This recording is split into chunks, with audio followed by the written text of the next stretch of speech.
Mr. Slice posted this. This is great on Instagram.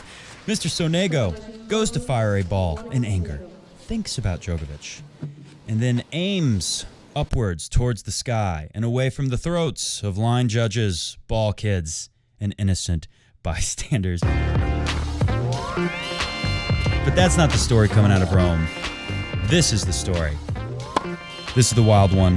My friend Willie posted this on Twitter. He said, at Coffee Break Tennis, it's crazy to think, once upon a time, Nadal had a 26-14 lead in Masters 1000 titles over Djokovic after 2013 Cincinnati.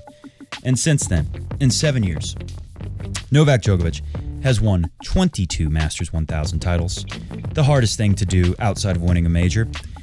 And he's done it when Rafa should have an edge here because 3 of these Masters every year are played on clay. So you just assume that Rafa's going to get at least 2 of them every year. So in that time span, Djokovic gets 22 and Rafa only gets 9.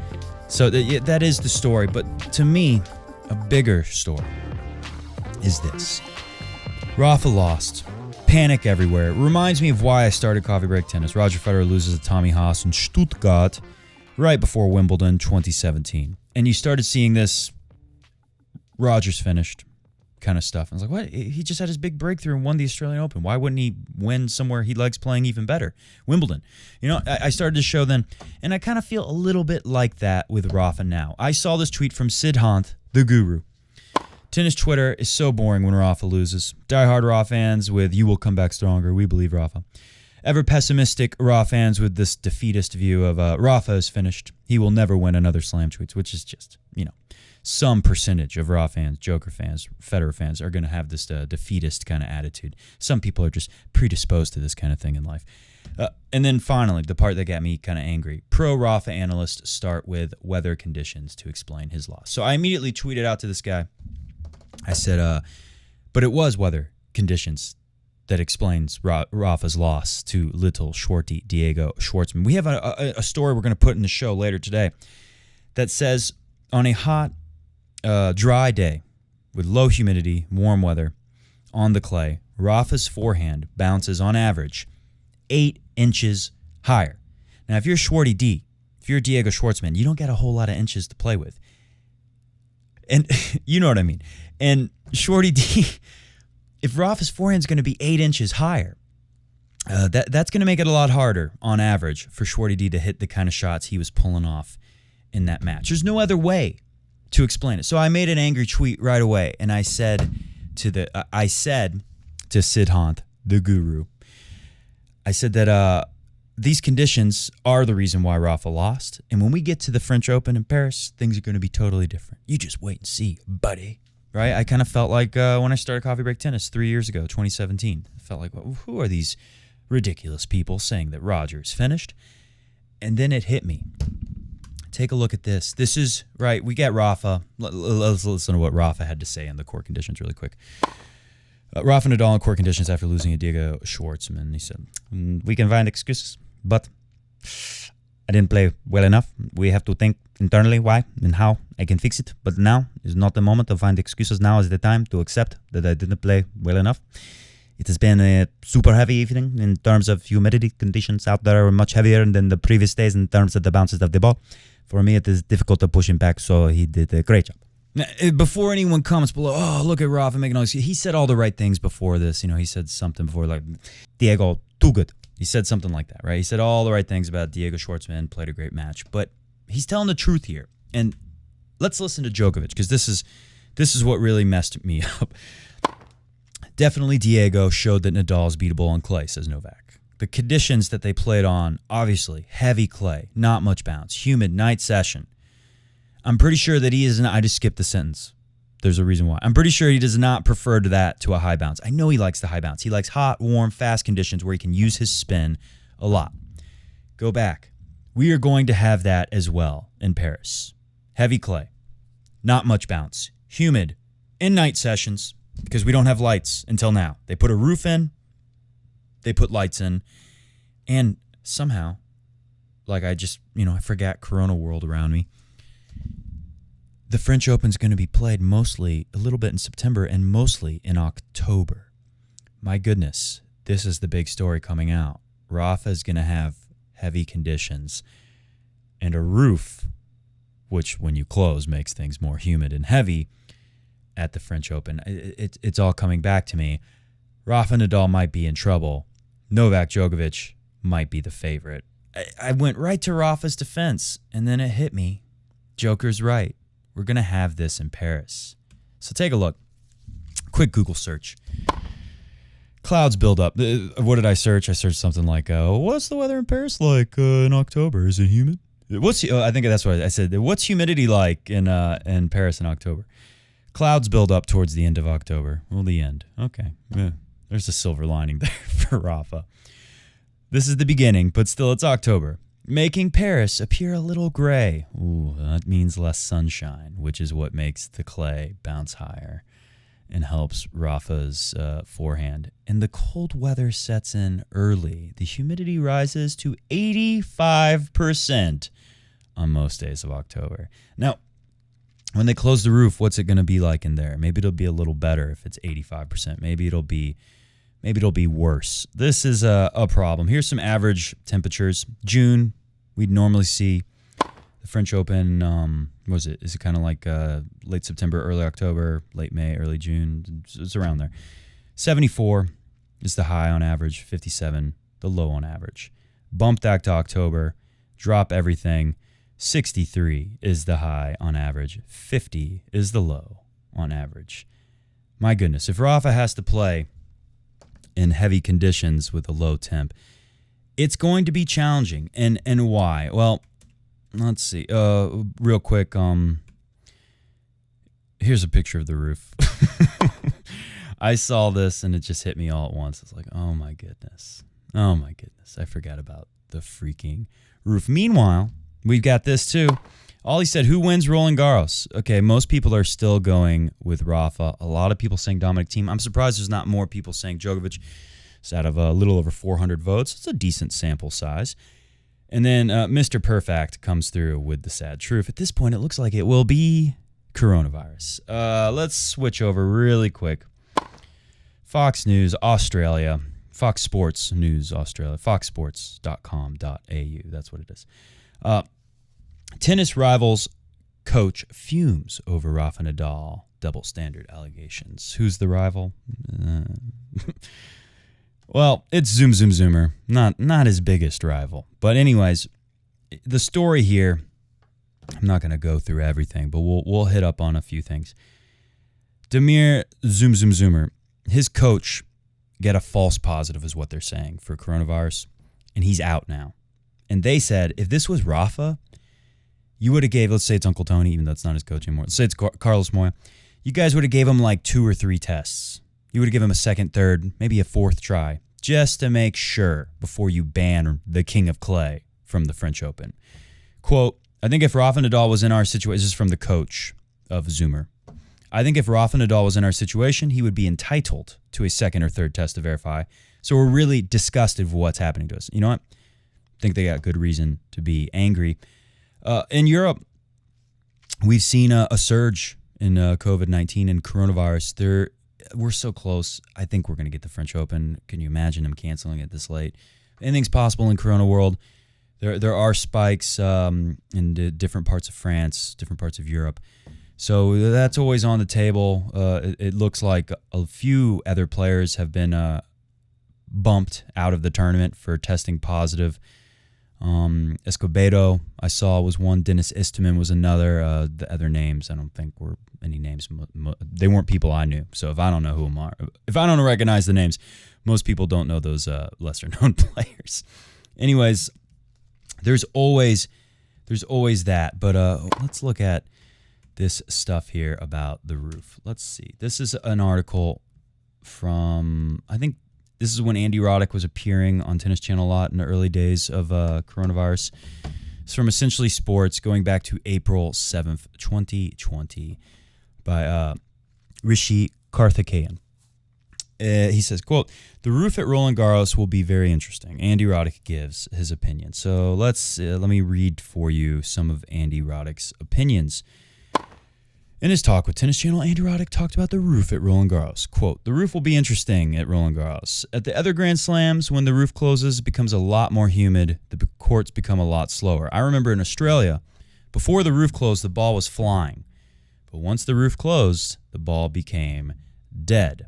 Also, look out for the weather in September, October. With the roof closed, we can expect a very slow and very heavy court come October." Raw fans, are you still out there?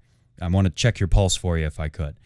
This is bad news for the Raw fans. I wanted so bad to say, of course, Rafa's going to be fine. Now, the loss, I'm not as worried about. But the way I looked at it is, I kind of felt like when I first saw it, if you haven't been watching tennis super long time, you might not know about this or remember this, but everyone thought Roger Federer was going to break through in 2007 on clay.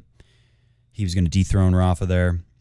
He could beat Rafa everywhere except for on clay. And then obviously Rafa ends up beating him at Wimbledon the next year.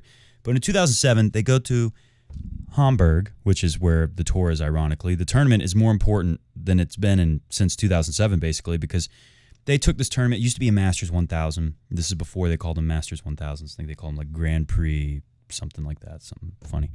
And they downgraded it to a 500 and put it after Wimbledon on the calendar. So no one goes there to play anymore, pretty much.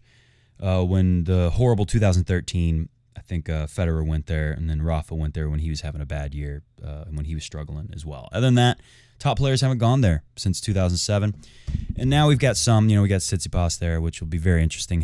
See how he looks tomorrow. We'll talk when the French Open draw show comes out. We'll talk about some more of that stuff, what's going on in Hamburg, and obviously we'll talk about the draw. But anyways, going back to 2007 Hamburglers, Roger Federer, he beats Rafa right before the French Open. This tournament used to be right before the French Open. It was the last thing. It was after Rome. Imagine that. One more freaking clay tournament, Masters tournament to play right before the French Open. So they got rid of that. And when Roger won it in 2007, before they got rid of it, everyone thought this means he's going to beat Rafa. And then Rafa came out and beat him in 4 sets in the final of the French Open. And I kind of felt like that was the what this is, right? That was just some weird, it was bad conditions for Rafa. He loves it at the French Open. But the French Open is going to be so different now. It's really, it's pretty amazing.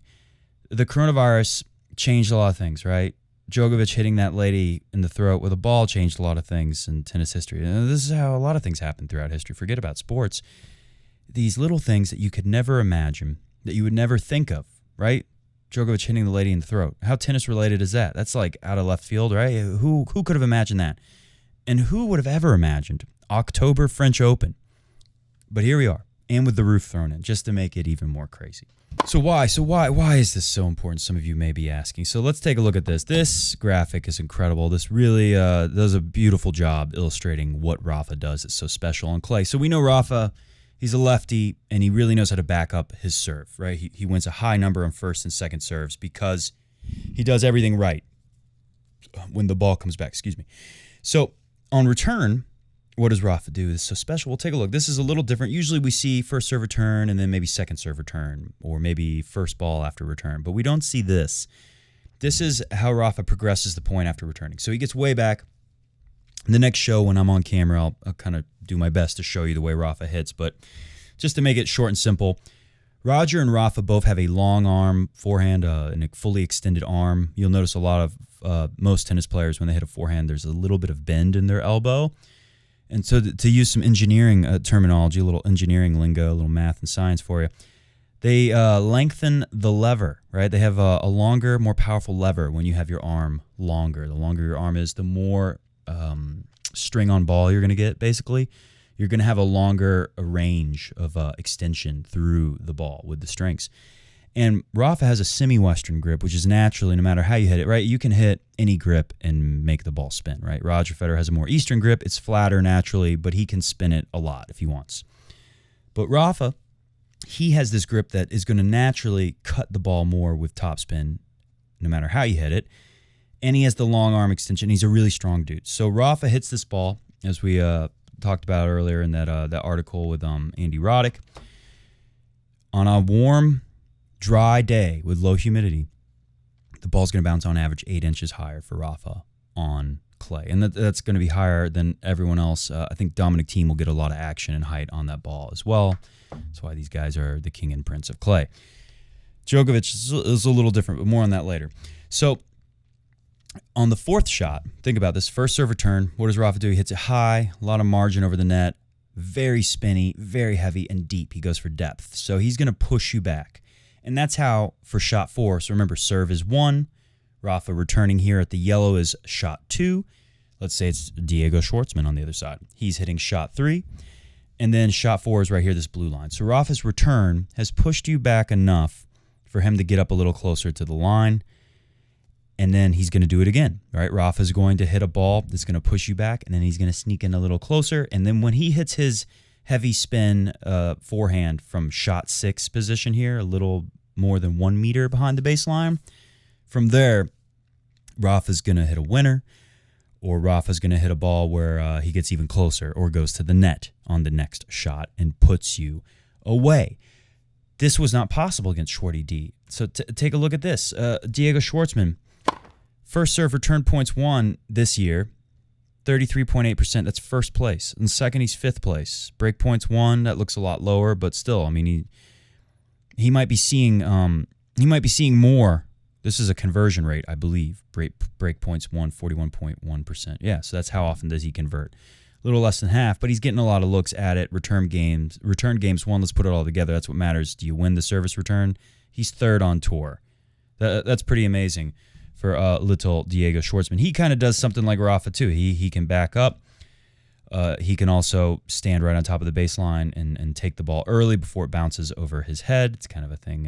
He kind of has to do that sometimes because of his height. I think Shorty D is like 5'7", I want to say. Pretty short for the ATP Tour.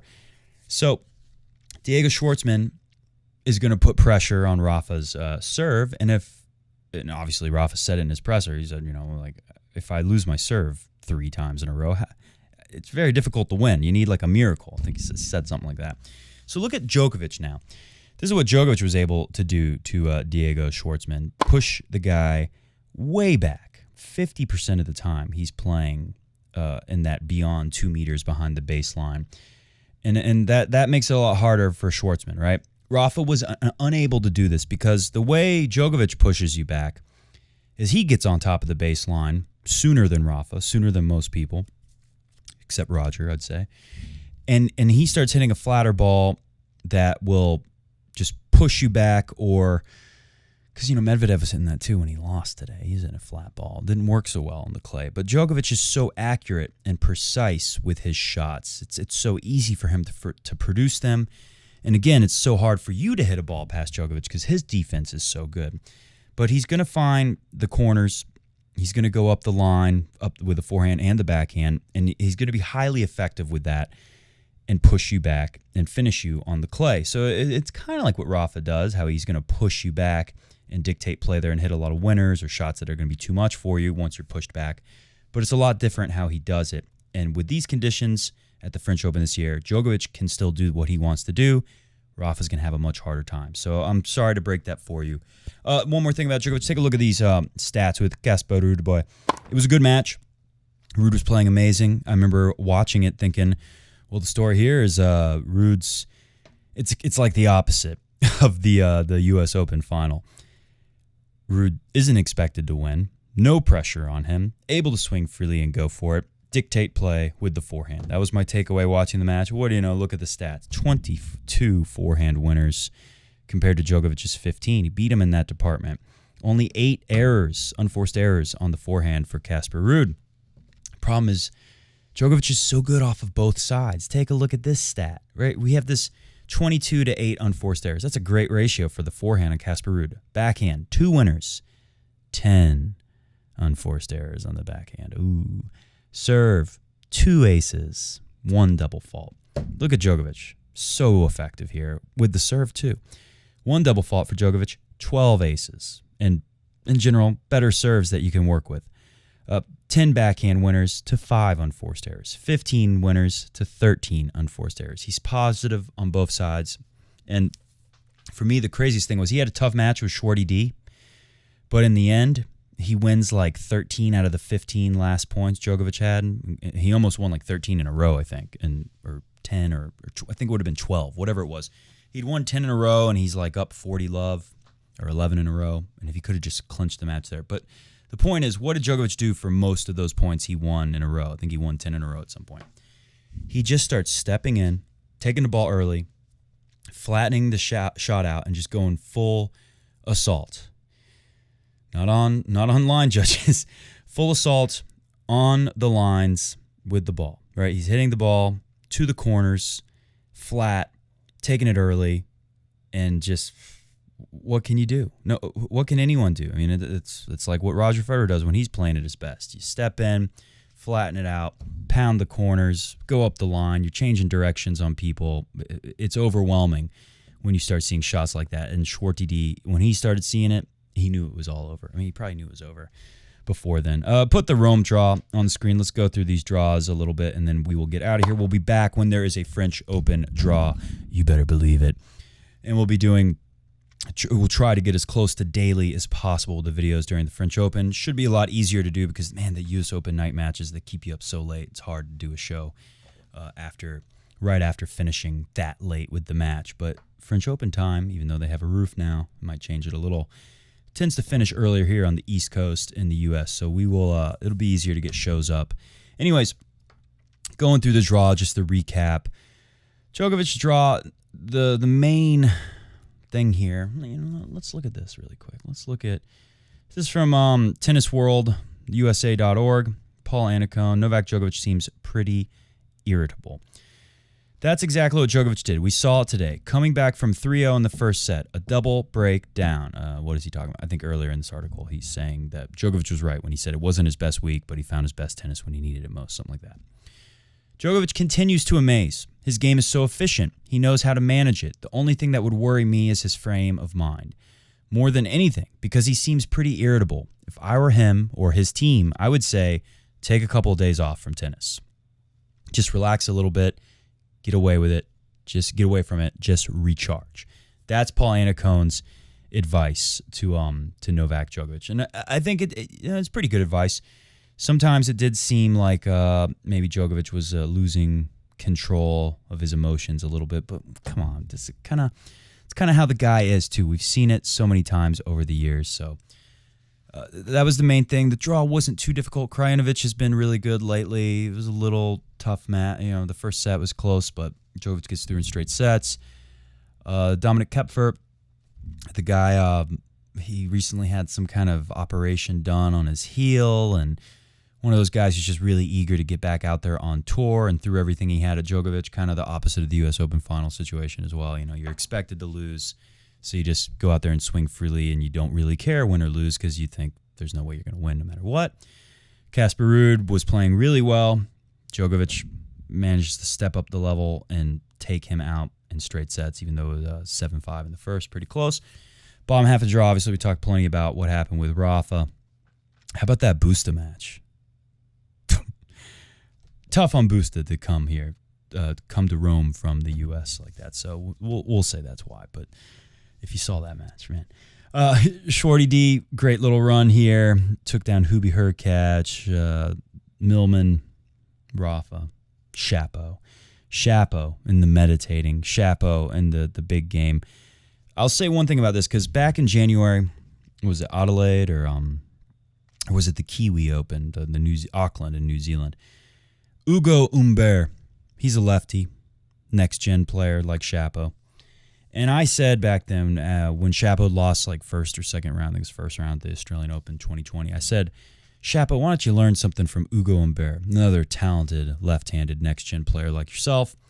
And they played here, and Shapo beat him, loses the first set in tiebreak, then he gets him 6-1, 6-4. So found that pretty interesting. But Humbert just took out Medvedev today in Hamburg, so it's not like I'm totally wrong about Humbert. Humbert's a promising young player, but Shapo, keep doing what you're doing, man, because it's amazing to see when Shapo was really on. The match with Schwartzman was great. The match with Dimitrov was great. When Shapo just keeps going for his game, and then he has these long stretches where, he's like the most entertaining guy to watch, huh?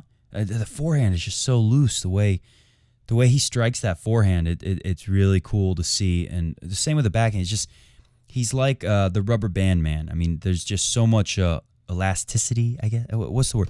forget elasticity. There's so much snap in his arm and the way he hits every shot. I mean, he's just such an explosive dude. Can put so much on the ball from anywhere in the court. That was a big takeaway here, was just you can hate on Shapo. I do it all the time. Like I said recently in one of the shows, that it's tough love because I really enjoy Shapo's game, but sometimes he's got to have better shot selection.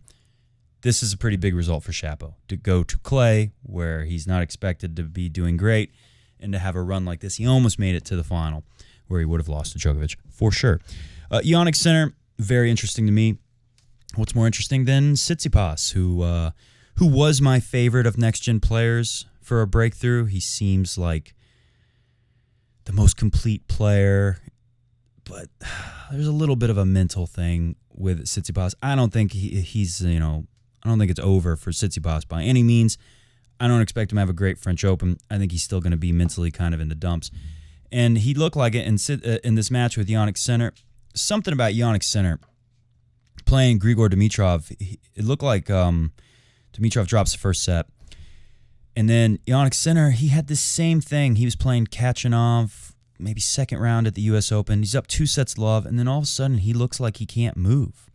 And it's not like he's not trying, because he did. I think they played a tiebreak in the final set, or they came close to a tiebreak at least, because Sinner really got it together and made a big push in the end, but he ends up losing that U.S. Open to Karen Khachanov.